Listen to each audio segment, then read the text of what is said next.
Good afternoon, everyone. Before we get started, I just want to let people know that are watching, we're having some audio difficulty. It is not what we planned, but hopefully we will get it corrected as we continue on through the meeting. But I just wanted to let everyone know. So,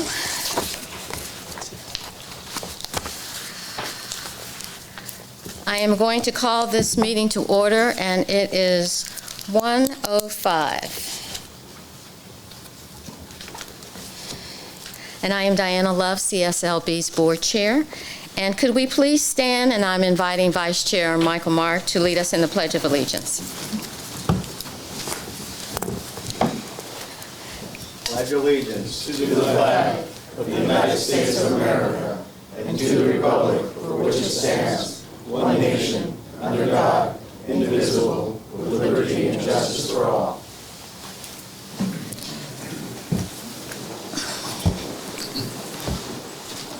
Thank you. I would like to read for the record that Alan Guy, Stephen Piniella, and Mary Tykert have approved absences for today. Robin, could you please confirm the board attendance and roll call? Diana Love. Present. Joel Barton. Here. Rodney Cobos. Here. David Delatorre. Here. Miguel Galarza. Here. Amanda Gallo. Here. Susan Granzella. Here. Alan Guy, excused absence. Jacob Lopez. Here. Michael Mark. Here. Henry Nutt. Present. Steve Pinelli, excused absence. Jim Ruane. Here. Thomas Ruiz. Here. Mary Tykert, excused absence. We have a quorum. Thank you, Robin. Also joining us is CSLB staff, Registrar David Folt, Chief Deputy Registrar Mike Jameski, Chief of Licensing Carol Gagon, Chief of Enforcement Steve Grove, Chief of Public Affairs Catherine White, and Executive Office Analyst Robin Williams. And today from DCA, we have present Legal Counsel John Ken. So thank you all. Moving into item B, which is public comment and to request agenda items for future meetings. The board values public input as part of our consumer protection mission. To allow us enough time to conduct our full schedule of business today, I am limiting public comments to 3 minutes apiece. If your comments don't involve an item on today's agenda, this would be the time where you can make them. If you have comments on one of our agenda items, please, I encourage you to wait until we get to that item. We will give you an opportunity to make your comments at that time. We also ask that your public comment relate to the agenda item currently before the board. There are a few other rules that apply. First, California law prohibits board members from discussing any matter brought up during public comment, and board members are not allowed to act on any item not on today's agenda. If you want the board to discuss a topic not on the agenda, you can ask us to consider placing that issue on the agenda for a future meeting. And finally, if you have an application, complaint, or disciplinary charges pending before the board, we ask that you do not discuss the details of your case or pending complaint. And that is because board members may be the judges and by law are not permitted to receive evidence or information that is not part of the administrative record in the case. Do any board members have any items they would like to place on a future agenda? Seeing none, are there any public comments? Seeing none, I will move forward to our next item on the agenda. Presentation of certificates of recognition, which is agenda item C. Today is the last board meeting of two of our long-standing members on this board. Ms. Susan Granzella and Mr. David Delatorre have completed their terms, and they will be both greatly missed. I know that there's a lot of thoughts and comments as we say goodbye to these brilliant board members for their work as consumers, workers and public protection, and for their service. I will say a brief word and read aloud outstanding words that are on a plaque for each of them, and then we'll invite comments. They have been outstanding board members, and they represent, for all of us, some uniqueness, and their personalities I will miss, but I know we will see them again, and they will keep on doing what they do to represent CSLB. So with that, let me just, I want to make a comment about Susan Granzella. Susan, you are currently the longest standing member on the board, and she has been a consistent voice of public protection since October of 2014. Not only does she hold the exclusive title of never missing a board meeting in 9 years, you served as chair from 2021 to 2022 at a distinguished time in CSLB history. At that time, Susan was the chair, Mary Tykert was vice chair, and I was the secretary. And that was the marking of the first time that there were 3 women on the CSLB board. So we made history, and we are still making history. So I am not alone in expressing my gratitude, and I have for your leadership and guidance over the years. And I'm going to read aloud the plaque that we have here for you today. But on a personal note, I just want everyone to know here that when I came on this board and Susan was the chair, she was my mentor. And since that time, she has become a friend. And even though she's leaving here, she will always be my friend, and I get the privilege of seeing her again in the future. So let me just read the plaque. And I'll stand up. And what it says is that, in recognition of your outstanding contributions to the Contractor State License Board, California consumers, and to the construction industry, thank you for a job well done, Susan Granzella. And this is her plaque. Thank you. Come up here and take a picture. I don't know. Who's taking the picture? Mike.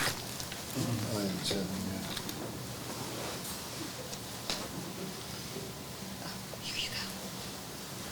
We're going to turn that away, I think.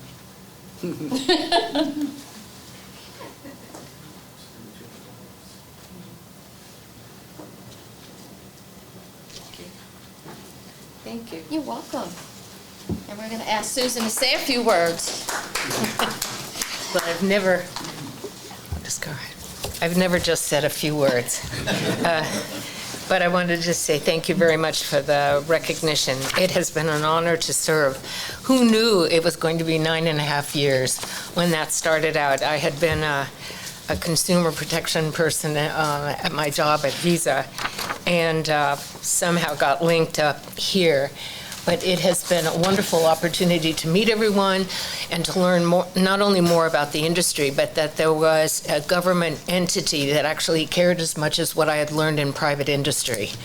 And then when I came aboard, the excellent service and staff and the production, and it's just been an astonishing experience. So thank you very much. She did leave out the part, I'm the oldest board member, but thank you for that. But That might not be true. Oh, no. But anyway, thank you very much for the recognition. It's been a pleasure to work with all of you, so thanks.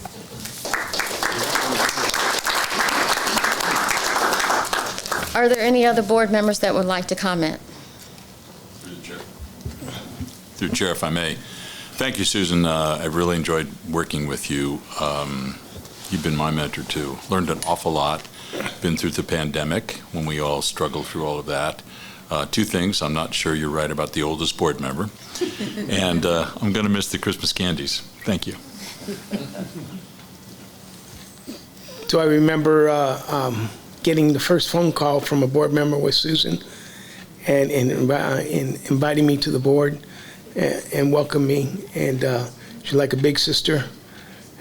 She was able to guide me and teach me some things, and she was completely inspiring to have three powerhouse ladies running this board and leading the charge. And so for that, I'm greatly appreciative of your friendship and your mentorship. Thank you, Susan.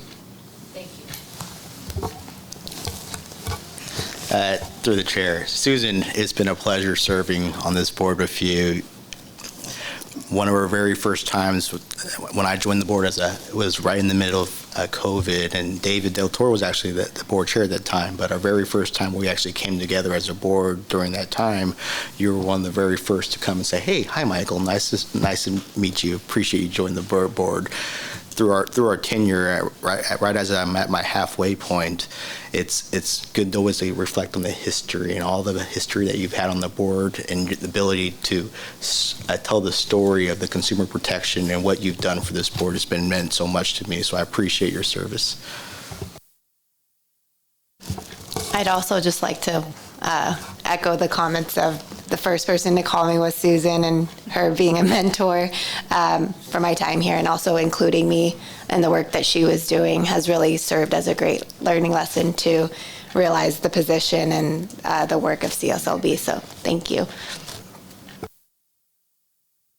I do have to add that the highlight, though, was the continued invitation to judge the chili cook-off at Christmas. I mean, it was an honor to participate in that, and I'll never forget.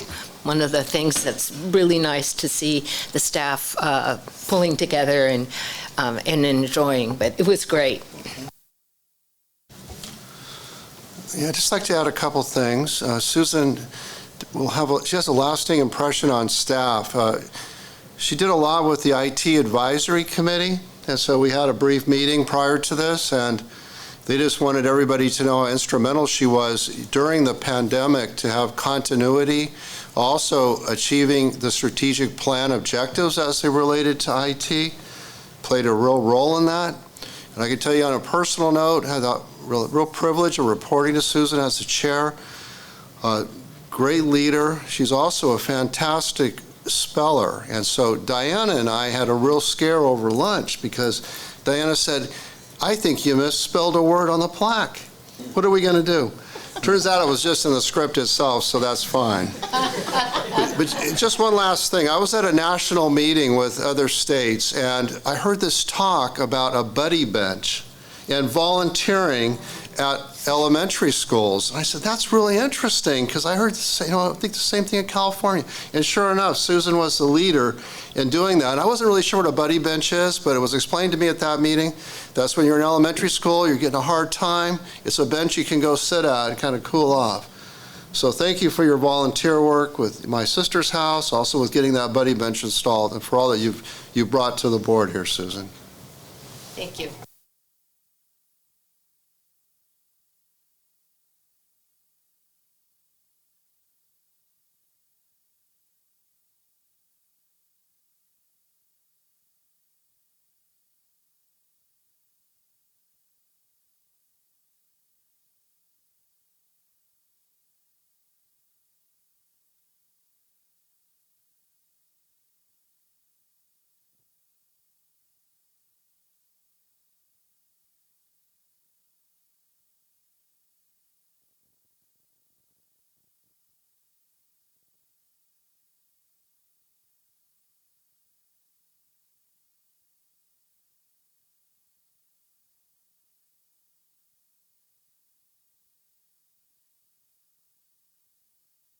And I just want to say that I've enjoyed working with you as well and listening to your comments and your thought processes, which I have grown and learned from your presence here on the board. So thank you.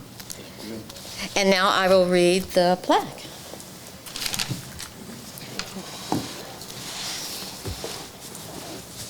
And it says, in recognition of your outstanding contributions to the Contractors State License Board, California consumers, and to the construction industry, and you were a board member from 2015 to 2024 and board chair from 2020 to 2021. Thank you for a job well done.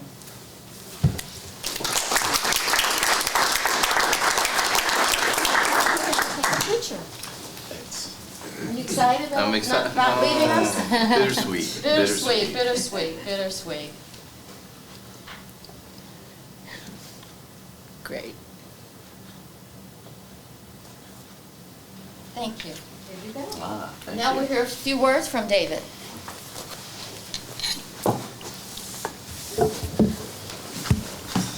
Thank you, Diana. I was telling Susan earlier that it's not often that I get recognized, so I'm going to relish in the moment. So I was the chair during in a unique time, and that was during COVID. And so it was all done remotely, so I got off scot-free, Everything was from the office, so. And it seems like it's changed the way we do business nowadays. I want to start off by thanking David Foat, Registrar Foat, and the fellow board members for your support and the knowledge that you bring to this board, keeping this state's consumers in mind and their best interests first. I also just want to thank the departments under the CSLB, the different departments and staff. They're the boots on the ground. They're the ones who do all the heavy lifting. Appreciate your work, although maybe sometimes it doesn't seem like that. And I do want to recognize the one visible entity in these meetings that are constant, and that's our highway patrol.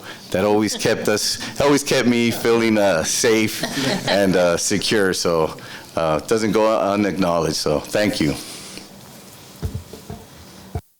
Are there any board members who would like to make a comment? Through the chair, David, it's been a pleasure serving with you as a board member. Like I said earlier, you were the board chair when I first joined this board when it was some trying times, and it was hard to be a board member at that time, especially a brand new board member. But you opened up, and we had a lot of conversations, and you were a great mentor in that space.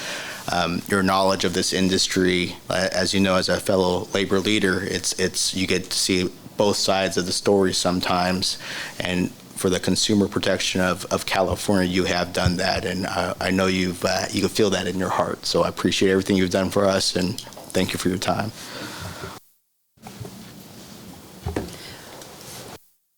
So I'd like to add a story. Well, actually, we just spoke about this a few minutes ago, but there are different levels of how people can help. So it was during the pandemic that it was difficult, and Dave was there and talking to everyone and kind of pulling that together. And then you also learn there's another part of the board work that has to do with being an officer, about commitments or committees or whatever it is. And there had been something that came up that had come to my attention. I'm talking about your birthday.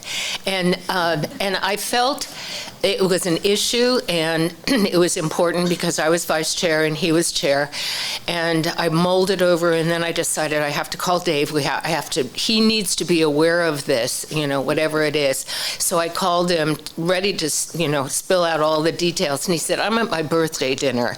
And I thought, oh, I can wait. And on the water fight, yeah.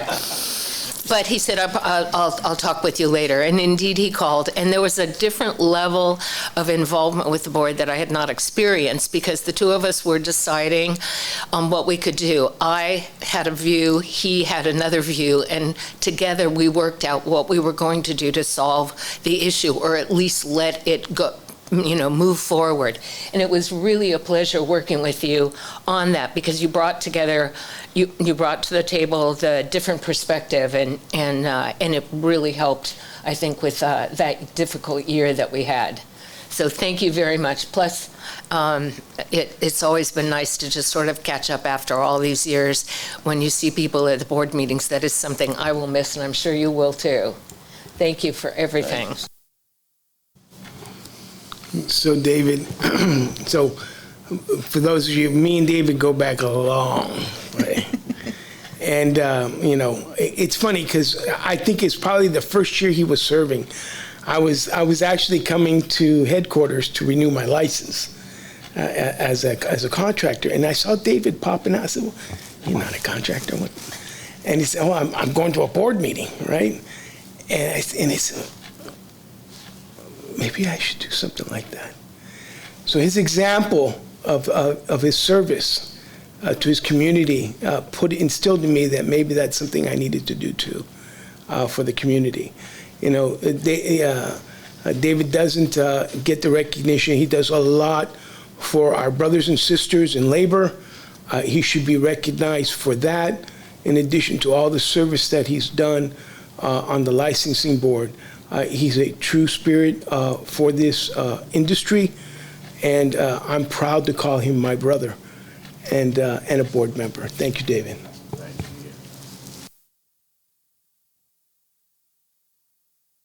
Any other board members like to comment? Any comment from the public? I'd like to comment. Okay. It's okay. Yeah, I just want to mention a couple of things. One thing that David really brought to the board and as the chair is his ability to forge partnerships with construction compliance groups and also the CSLB. He was instrumental, and the laborers in general are instrumental in having meetings where you bring people together to identify ways to collaborate to be more efficient in finding the problem contractors. Because one thing I'll always remember about David Delatorre is something that I believe he really believes in, and that is that high tide lifts all boats, and when contractors are successful, consumers benefit and the workers benefit. So that's really important. I think it was mentioned earlier as well that he was chair during the pandemic, and I think it was hard to be chair during that time because I called him repeatedly for advice. And often he'd be out at a job site, hear people working, but he'd always take the calls, and he always gave great leadership. And I really just want to thank David Delatorre. He was, as was Susan, he was a great board president. So thank you, David.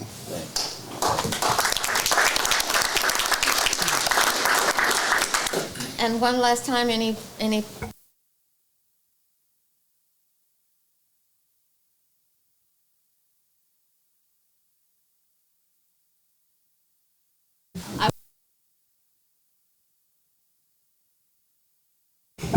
Sorry, Thomas Ruiz is our new board member. So welcome to CSLB board, and would you like to say a few words?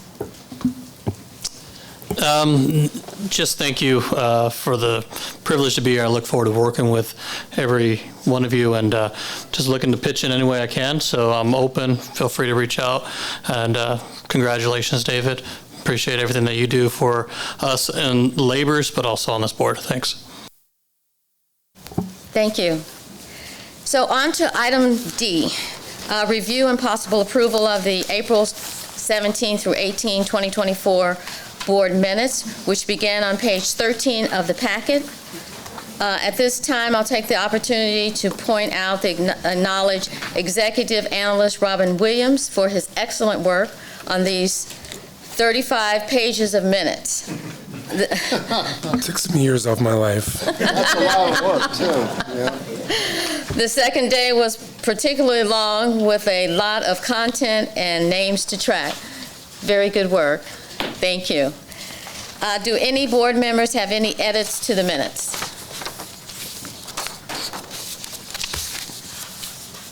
Okay. Any comments from the public? I'm not a board member. I'm not a board member or the public, but on page 28, I made an error for the motion of AB 2622. I put the motion carried at 7-4-1, and it was 8-4-1. So we need to amend that and correct it. The one error I made in the 30 hours I did this. We'll give you a slight pass on that.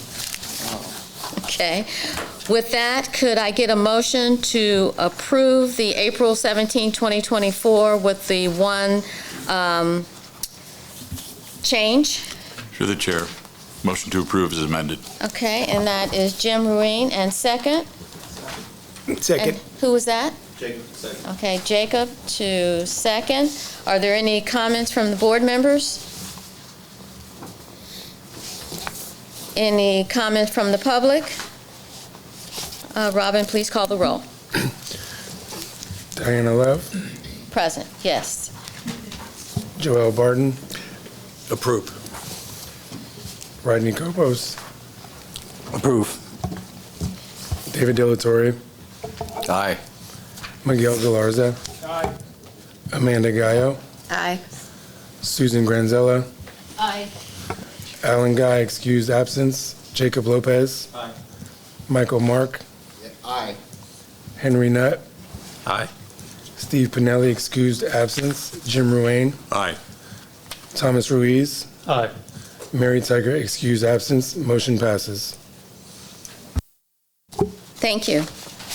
And we'll go on to the next item, which is D-2, review, discuss, and action on nominations, committee recommendations for election of 2024-25 board officers. At the April 18, 2024 board meeting, I announced the appointment of board members Susan Granzella and Mary Teichert to the Nominations Committee to recommend to the board a slate of officers for the positions of chair, vice chair, and secretary for the next fiscal year, which starts July 1st. I now turn the floor over to board member Susan Granzella to announce the recommended slate of officers. Thank you, Chair Love. Board member Mary Teichert and I have enjoyed serving on the 2024 Nomination Committee. Thank you for the appointment. We considered the request of our fellow board members for the three positions that will be open on the board. The recommendation is as following. Michael Mark for chair, for vice chair, Miguel Galarza, and for secretary, Alan Guy. And I wanted to add, Alan has an excused absence today, but wanted to convey his wish to hold this office.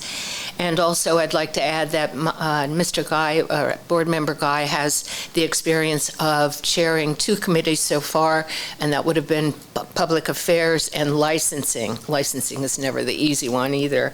So I did want to add that. And with that, I will turn it back over to Chair Love.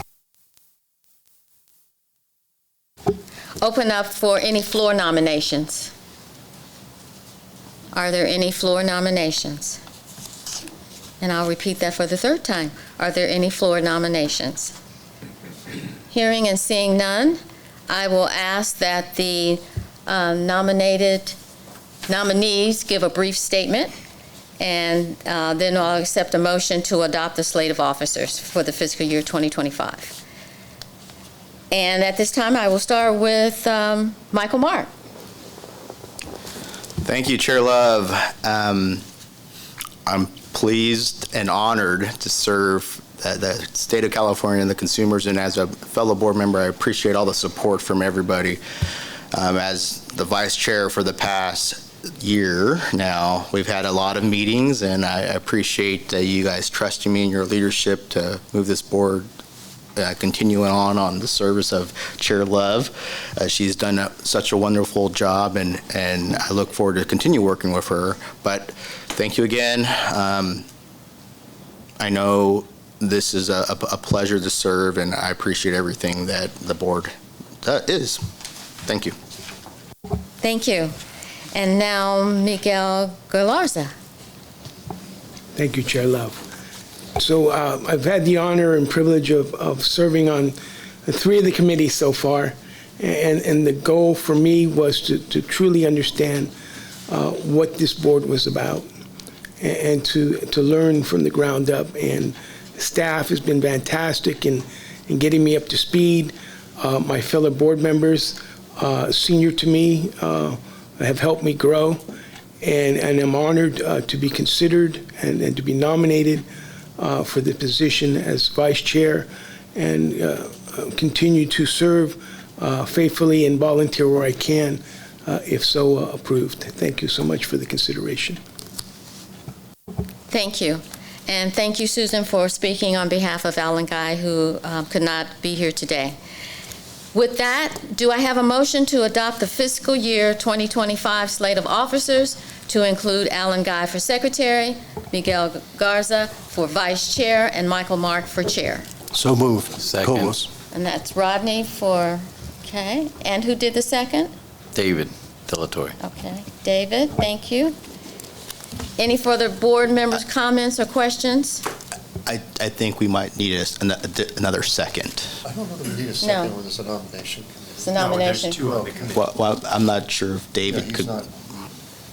David's turned down. I'll make this second. Oh, okay. Jacob. Thank you. Any board comments or questions? Any comment or question from the public? Seeing none, Robin, please call the roll. Diana Love, Yes. Joel Barden, Yes. Rodney Cobos, Yes. David Dillatore, No, David. Miguel Galarza. Amanda Gallo, Aye. Susan Granzella, Aye.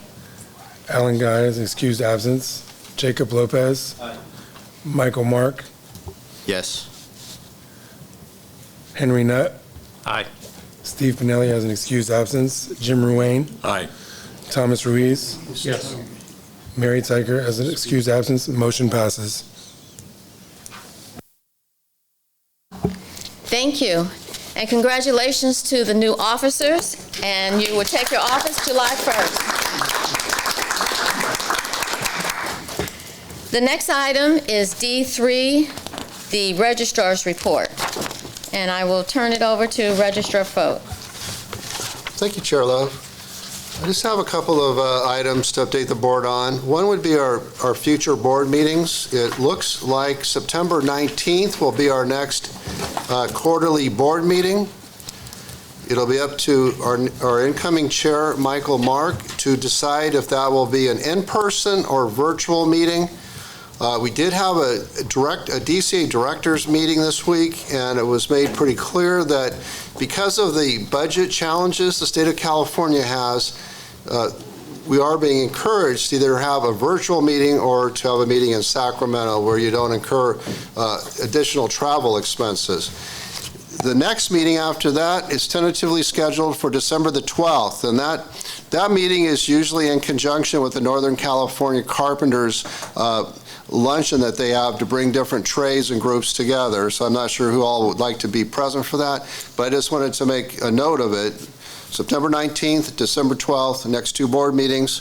And just the last thing for this report is that during that directors meeting, it was made clear that there is a concern that we could lose positions. I think you've all heard, you're probably all aware that California has budget challenges, and Governor Newsom has publicly stated that he would like to abolish 10,000 positions. That could hit the Contractors Board fairly hard. We don't know that it will, but we do know that today we have 37 vacancies. Now, generally, 37 vacancies is looked at pretty good because it's less than 10% of our authorized positions.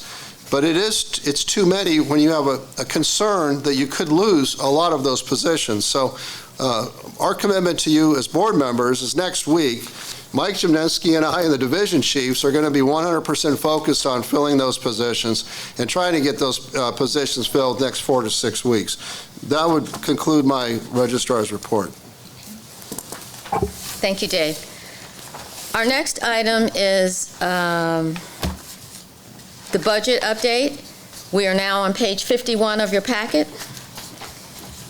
As some of our staff were unable to travel to this meeting, Budget Manager Stacy Paul is not able to be here today. She is watching from headquarters. And I will turn this item over to Chief Deputy Registrar Mike Jemneski. Thank you, Chair. The budget update begins on page 51. This page summarizes the budget and projected expenditures for fiscal year 23 and 24. The authorized budget is $82 million, but you can see here at year end, we are projected to bring in $97.5 million in revenue, while spending $80 million in our expenditures, plus the $6 million in external costs, which will leave us, our reserves at approximately 37 million, which is about 5 months in reserve. And as you may know, the statute provides that we not maintain more reserves than 6 months. So we're crawling up. The next page, page 52, here are at the top our expenses through March. You'll see there we're at about, well, it doesn't say it, but 58.8 million at the bottom of the March grand total out of the $82 million budget is about 72%. So we've expended, well, it says there at the top, I apologize, on the top of page 52, we've expended roughly 72% of our budget through March, which is good timing through that first quarter. It's a good amount. So below that chart is the revenue through April. You can see we are bringing in slightly more revenue than projected by about 5%, which is great. On page 53, so this is the fund condition that projects out to fiscal year 24-25. That middle column there is basically an expanded version of what's on page 51. But you'll see there at the bottom, the beginning fund balance of 25.8 million. And then if projections continue, there is that 5 months there at the bottom. And then if projections continue again to the following fiscal year, we'll be at about 5.5 at the end of the next fiscal year, 5.5 months in reserve. Page 54 is our other account. It's our construction management education account that licensees can voluntarily donate to. And we've mentioned at these meetings over several years, we've slowly creeped up the appropriation in there. It started at, well, it is about 100,000. But each year we do a request. We do an ask to increase it based on what's in the account. That's what the budget bill provides for. And so you'll see we did 175,000. About smack dab in the middle of page 54 there was our appropriation in 22-23. This last fiscal year, we increased it to 225, and we're projecting again to increase it to 225 in the next year. We'll have an update on that. It has to go through an approval process, but it's a way to expend more without, to expend down the fund while also maintaining a reserve, but also awarding these grants to the schools that deserve them. And then finally, we just have our statistics summary, and I have to say, I think they look pretty good. Applications are up. Newly issued licenses are up. And the license population, of course, we'd like to see that go up, but it's maintained steady. It's about the middle of page 57. And there is your budget update. Back to you, Chair. Thank you, Mike. Any board comments? I would be remiss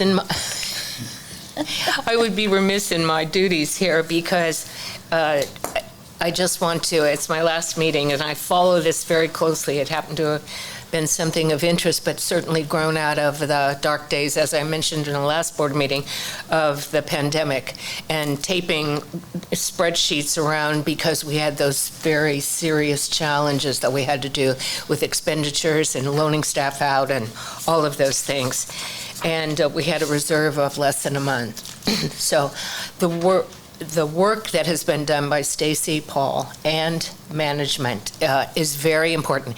Everyone who contributed has helped in this effort for an organization that does not receive funds from the government. We are self-funded through our fees and running it properly like a business. It's just something that I want to comment as I go out with the solid financials. And Michael, you will have an interesting time working with them to keep this in order, in my memory. Okay? And thank you to the staff, though, really, for doing this. It's remarkable. Yeah, Susan, you said it so eloquently. Everything, when I joined the board, we were in a different position. So now that Stacy has done the great work of actually making that 5 months reserves, that's a huge accomplishment.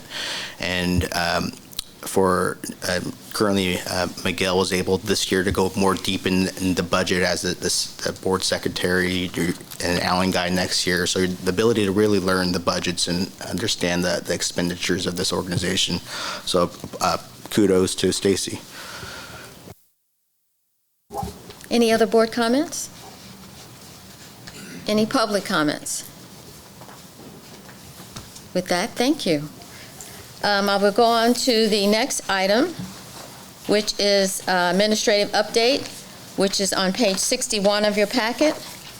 Our Administrative Division Chief, Ingrid Wilkowski, is back at headquarters and was not able to join us today. So for this item, I will again turn it over to Chief Deputy Registrar Mike Jametsky. Thank you, Chair. So we are on page 61. The first page here is just basically a breakdown of the transactions we've had in personnel. You can see in the left column there the type of recruitments and what's happening at CSLB. So in 22-23, that bottom total for the whole fiscal year is 147 transactions, but for 23-24, which is not over yet, that total is about 133, but when we get through June, we should have about the same number of transactions. Right in the middle there, you'll see in the chart for this fiscal year, the number of promotions is 37 in quarter 3. That was our consumer services representatives reclass to staff services analysts. We took our enforcement mediation staff and reclassed them into a broader, deeper position. So there's a number of, just an outlier there, 37 promotions. It was a lift up for everyone. On page 62, David mentioned it. The number one priority is going to be to address vacancies. You'll see on this chart here, 23-24, we're averaging about 36 vacancies for this fiscal year, which is about 8%, which isn't dreadful, but in light of the deficit that David mentioned, it's got to be a priority to get that even lower. When we have trended down. In 2021, it was 48. 21-22 is 47. 22-23, 46 average vacancies. Now we're down to 36. Let's keep it going down. That's going to be a priority. Page 63, these are just some updates on some of our facilities. There's a big one kind of here at the top. Everyone was at the April board meeting in Sacramento, and the restrooms were being remodeled. I believe they're actually finished now. But a big one here is security cameras installed within the vehicle cage. And there's lots of upgrades to our vehicle cage where we keep our state vehicles and where a lot of our undercover vehicles are located, with cameras and badge readers, so people don't have to get out in the rain to open the gate. They can do it from their car. So a lot of great updates in the back there at headquarters. And then the last thing to mention here is, I mentioned at the April board meeting, our contract here at the bottom, for a study to be conducted to evaluate the resources to address unlicensed practice in California and unlawful construction in declared disaster areas. Well, it was delayed, as you all may recall. The available funds for it was $75,000 last fall. We didn't get any bids, and so we did the increase. Thank you to the board for approving that to $200,000 for that contract. And as we were ready to go out, the budget letter came out to classify all expenses as mission critical before you make them. So we had a delay. We requested a budget letter exemption for this project. It was approved. We got it, the RFP, the request for proposal, over to DCA, and they are helping us reorient it to try to get more bids, because it didn't get any bids last time, possibly because of the amount, but we're going to put our best foot forward and hopefully get that out to bid here very, very soon, hopefully in a few weeks. But that is it, I think, for the administrative update. Back to you, Chair. Thank you, Mike. Any board comments? Seeing none. Any comments from the public? Seeing none. We will move on to the next item, but before we do that, I just want to circle back and mention something in the beginning. I was talking about Ingrid Wilkowski, who is our Administrative Division Chief, and she has been promoted to Admin Chief. So I just wanted to make sure we knew that and give her some congratulations when you see her. So thank you for that. And the next item is item number 6, now found on page 67 of your packet. And IT Chief Jason Perez, who is in Sacramento as well, but I am pleased to turn this over to our IT Advisory Committee member, Susan Granzella. Susan? Thank you, Chair Love. I just realized this is my last report. Make it a good one.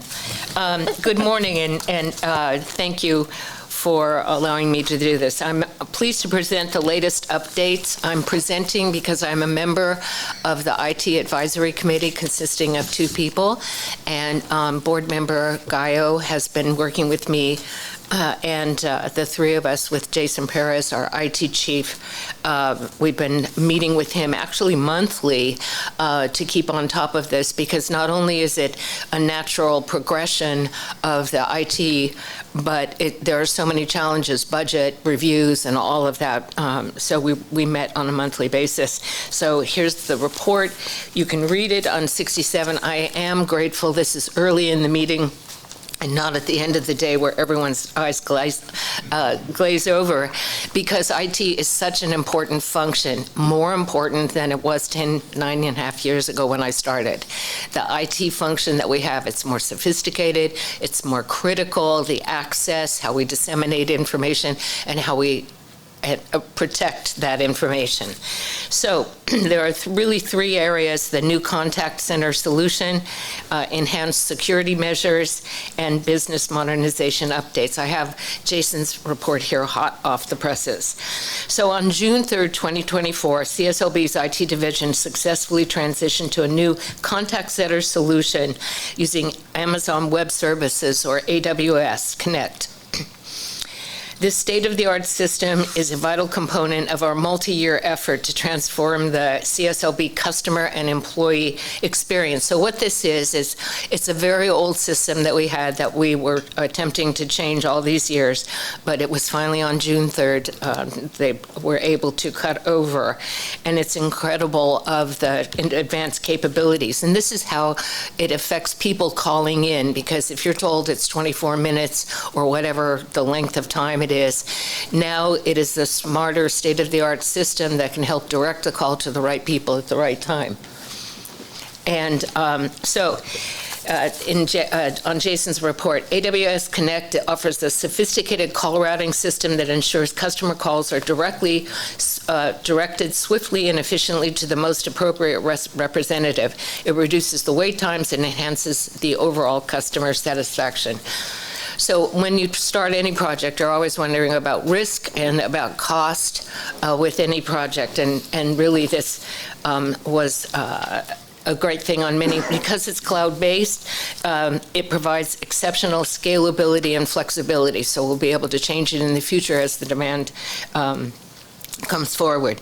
It can easily adapt to fluctuating call volumes and allow CSLB to integrate additional features as needed. It also adheres to stringent security standards, ensuring all customer interactions and data are protected by the latest security protocols.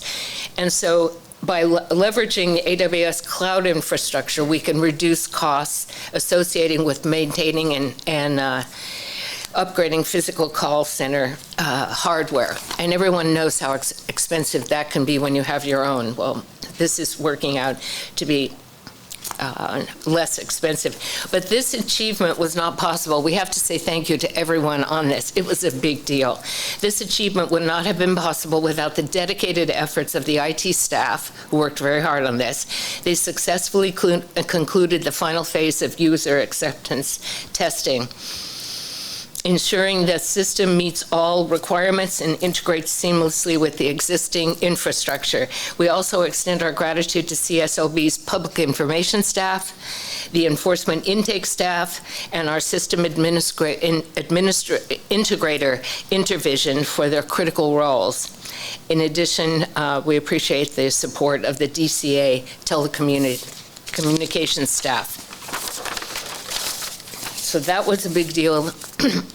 But also now what we have is the multi-factor authentication and password policy. So what happens is that through many of the board meetings, there will be the Department of Justice and the Department of Military, the tests that we have to adhere to all of the requirements there.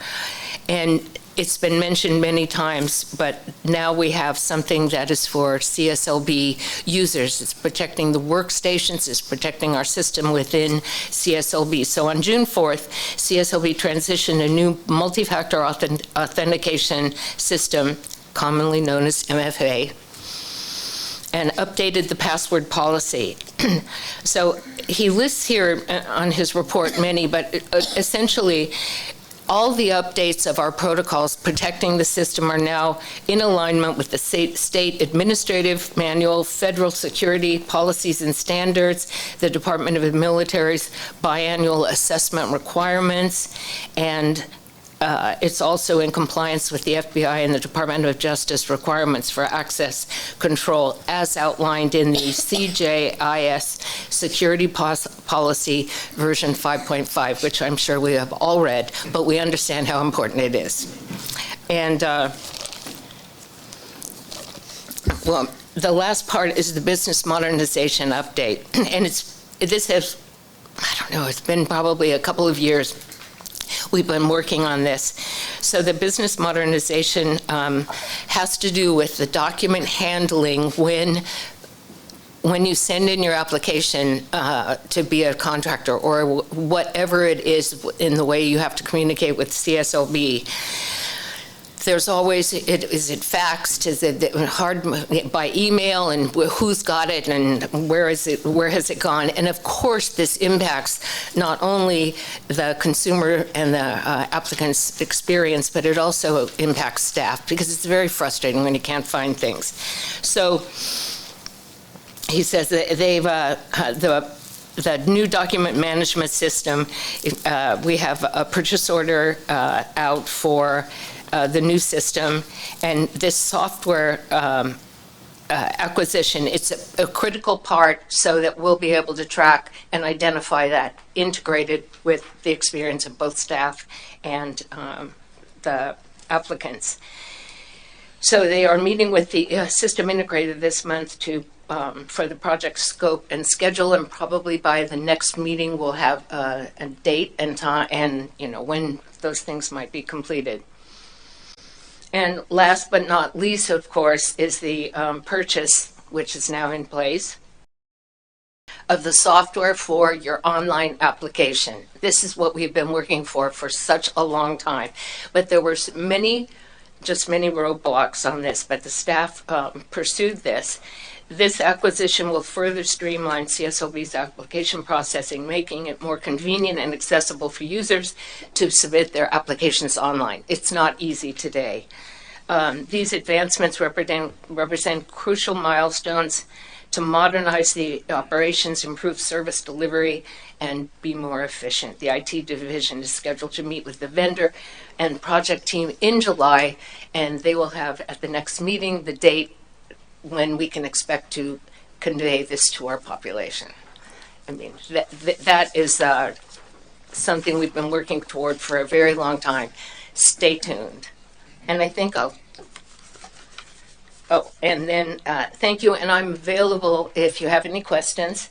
I have Jason Perez on a speed dial, so any questions you have, I think I can answer, but.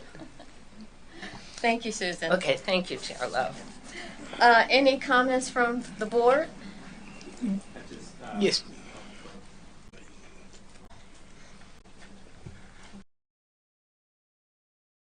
No, just wanted to say that this committee on the work and the staff and everyone around this is such an important part of our business and streamlining processes and protecting people's privacy and just modernization. So, great work.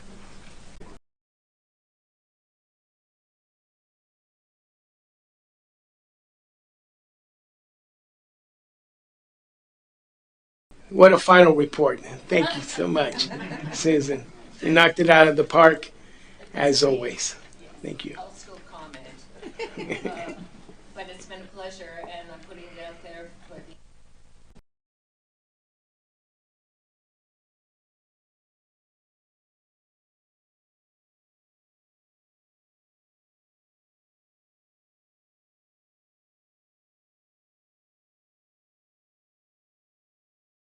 And I just want to thank the three-person team, advisory team, did a fantastic job working together, and I'm sure going forward, we will continue to work forward.